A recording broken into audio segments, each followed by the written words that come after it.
Well, this is what part of what I emailed you was this uh, conversation I was having with an artist friend who said art's getting really political, and I, without even thinking, was like, all art's political, which is, I think something I accepted a while ago, and I think it took me a while because coming from like what I loved about minimalism or all that stuff was like it doesn't have any connection to the world, which is not true, but. And in its own right, it's political, right? Like, you can totally break down. Yeah. I mean, talking about Stella, like he named some of his black paintings after Nazi concentration camps, like Arbeit macht frei, I think is one of his titles. So, I have to confess that during COVID, I was like working really, really hard at Guitar Center and just getting my butt kicked because we were working with a skeleton crew, and in my head I was like, work will make me free. And I was like, holy shit. Whoa, that got dark. Yeah. To just kind of push yourself. I don't know how appropriate it is to say that publicly, but yeah, it was one of those things where I'm like, whoa, I know where that's from. So yeah. Yeah. And it's Holocaust Remembrance Day. Oh, is it today? Today, yeah. Oh, so yeah. Respect. I mean, yeah. Anyway, so yeah, so all art is political. And then, the protests around Gaza and Palestine and Israel are not necessarily art focused, but I did bring up the artwork by Felix Gonzalez Torres called Forbidden Colors, which is red, green, white, I think black, monochrome paintings, squares. And, when I think of the monochrome, it's like the most pure form of universal abstraction, right? It's like no reference, just color. And these are called forbidden colors because it's the colors of the Palestinian flag, which were forbidden in Israel at that point. I think it was before the Oslo Accords. I think that's what changed it. But, so it was this very like clear, succinct, perfect refutation of the idea that, abstraction is not referential or political. No, because this is just four colors that are possibly like now some of the most contentious, the combination of them contentious colors in geopolitical events, right? And like especially on college campuses, like that's what we're seeing. So circling back to because I really do find that the art world not being separate from the world an interesting idea, because one of the things that I've noticed is, and obviously, what happened on October 7th was not, or was it October 7th? Right? Yeah.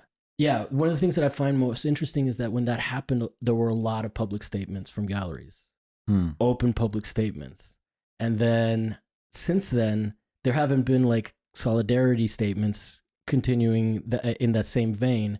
But there were statements from galleries expressing solidarity with Israel. Okay. Yeah. And I don't have, I mean, whatever. I'm not going to pick that apart, but I've noticed that there's also been an absence of that same solidarity with the Palestinian cause. So it's like a lot of, so I just find it interesting how, in that context, I feel like the art world is removing itself from, kind of putting up the barricades and sort of like, oh, we're going to stay out of this because this is way too much for us to handle. Which plays into the idea of like, well, where does it stop being political, Yeah. I mean... And if you haven't found that to be the case, if you've seen a lot of spaces, because I know that you've covered Last Projects, who does, who has covered some of that. I'm talking more in the sense of like, there's just a deafening silence. Yeah, well, I don't want to name who. I don't want to be like, oh, this gallery and this gallery were, Well, I think this is where you get into the idea of art worlds, right? Yeah. And like, yeah, on a certain level, the commercial mainstream art world has either issued statements decrying violence against Israelis or in support of Israel or whatever. But I did a story or a couple stories about art, more like art spaces that have come out expressing solidarity with Palestinians. So like Last Projects was in that.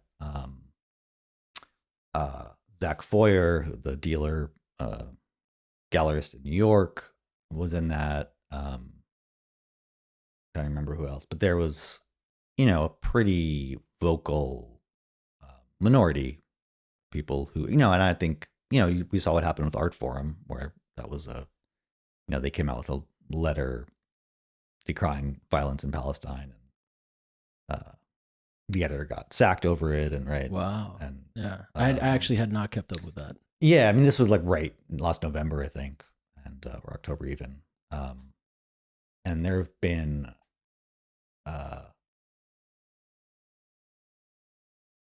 it's been very contentious. I think artists. So Hyperallergic did a story about artists who expressed solidarity with Palestine, who had received blowback from that, and I think a lot of emerging artists were,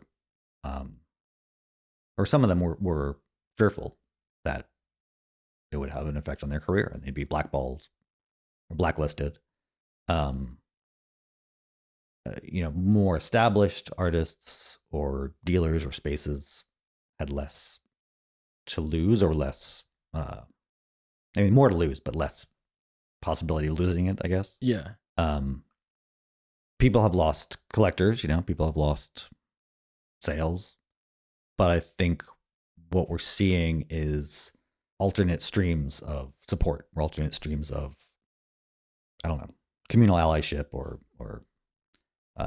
other art worlds that are popping up that are more vocal about supporting Palestine. Do you ever feel like a hesitancy or pressure or like, because I mean the stakes are high to speak out about certain things.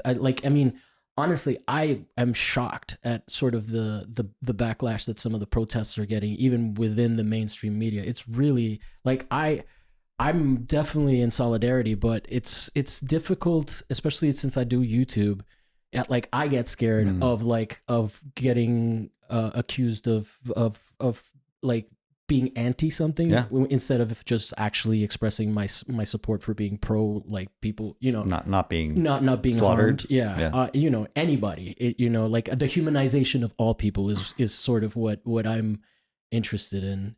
Do you like, I mean, it's a tough thing to put yourself, which is what I really respect. And one of the reasons I was excited that you were interested in even talking about this, because I wouldn't have put this on you. And we can also veer away and stick to more broad topics. I think we're both in agreement that we're not going to get into the geopolitical minutia of it, but as far as covering it, it's not something I would shy away from, because I'm not I'm not writing opinion pieces. Some people may disagree, but I think I have a pretty balanced, and that's not to say it's like giving equal platform to all sides, because I don't know. That argument is made like, well, if you give people fighting Nazis space, you have to give the Nazis space, and it's like, no, you don't really, you don't. I'm with you on that. But it's like I try to represent, like I said, with the Boyle Heights gentrification debates, I try to represent the complexity and the nuance of the situation, without simplifying it or dumbing it down, or making a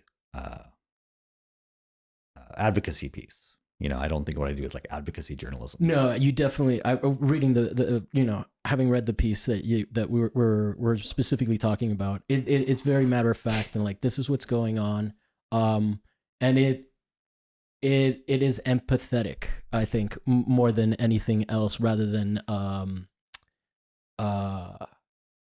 propagandistic. That's good. It's good to hear. I actually really like your prose, by the way. That's good to hear.